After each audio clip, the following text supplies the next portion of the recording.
नमस्कार, इन खबर में आपका स्वागत है। मैं विद्याशंकर तिवारी हूँ। कांग्रेस के वरिष्ठ नेता और पूर्व केंद्रीय वित्त मंत्री पी चिदम्बरम ने जमानत के लिए अब एक नई चाल चली है।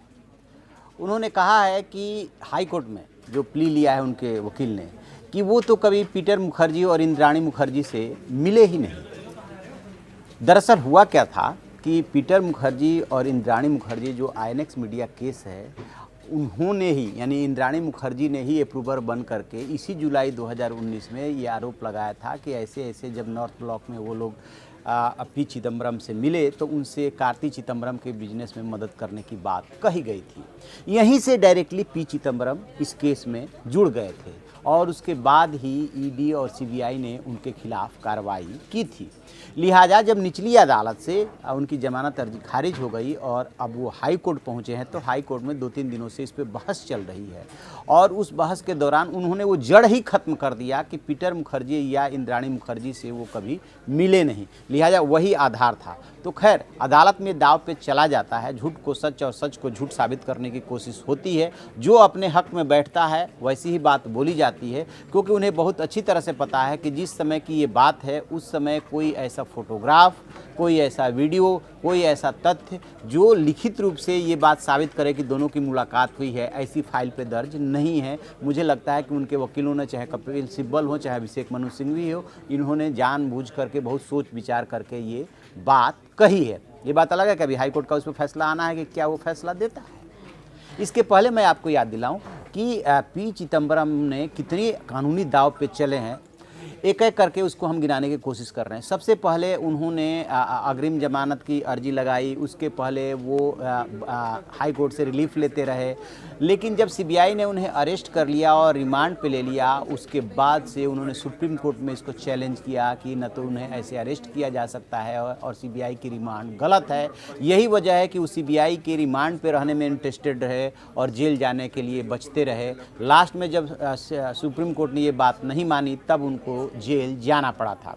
उसके बाद से दूसरी उन्होंने चाल चली थी कि ये तो जो है सिविल मामला बनता है, आपराधिक मामला बनता ही नहीं है, लिहाजा उन्होंने इसे सिविल मामले में ऐसी गिरफ्तारी की कोई ज़रूरत नहीं है। ये दूसरी चाल चली।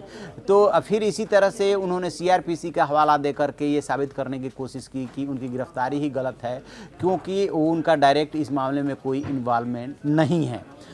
तरह तरह की बातें ये सब तर्क वितर्क कोर्ट में देते हुए चले आ रहे हैं। इसके बाद से अब वो जब हाई कोर्ट में जमानत के लिए पहुँचे तो फिर ये बोला कि इंद्राणी मुखर्जी और पीटर मुखर्जी से तो उनकी मुलाकात ही नहीं है। मुलाकात ही जब नहीं है तो फिर कार्ति चिदम्बरम को उन्होंने फेवर करने की बात कहाँ से की। एक चीज़ और मैं आपको बता दूँ, इसके पहले जब सोनिया गांधी और मनमोहन सिंह मिलने के लिए उनसे जेल में गए थे और उससे पहले भी वो ये बात बोलते रहे थे कि जब 6 सचिवों ने उन्हें इस बात की सलाह दी और उसके आधार पर उन्होंने कार्रवाई की, ऐसा उन्होंने कहा, उनके सलाह पे कार्रवाई की, तो फिर क्यों उन्हीं को जेल होगी और उन 6 सचिवों के खिलाफ कोई कार्रवाई नहीं होगी। उनका इशारा इसी तरफ था। फिर उन्होंने अपने परिवार से ट्वीट कराया कि बेशक 6 सचिव भी इसमें शामिल हैं, लेकिन मैं नहीं चाहता कि उनकी गिरफ्तारी हो। यानी कि एक तरह से वो बात अपनी ये भी कह गए थे कि इसकी जिम्मेदारी सचिवों की बनती है और गिरफ्तार उन्हें किया गया है, लेकिन मैं नहीं चाहता कि उनकी गिरफ्तारी हो। यानी कि कह भी रहा हूँ और उसके बाद चाहता भी नहीं हूँ। फिर उन्होंने कह दिया कि इंद्राणी मुखर्जी और पीटर मुखर्जी से तो मिले ही नहीं।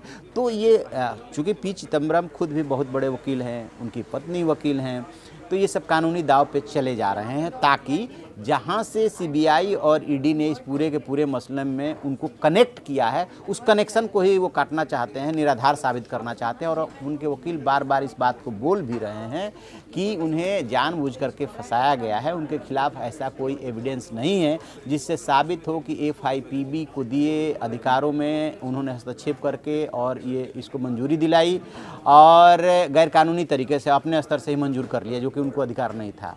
और फिर ये कहना चाहते हैं कि जहाँ तक कार्ति चिदम्बरम के खाते में आईएनएक्स मीडिया वालों ने जो पैसा ट्रांसफ़र किया उसका कोई आधार इसलिए नहीं जुड़ता है क्योंकि उनकी जब उनसे मुलाकात ही नहीं, तो फिर कार्तिक को फेवर करने के लिए उन्होंने कहा कब, क्यों और कैसे, ये वो साबित करना चाहते हैं।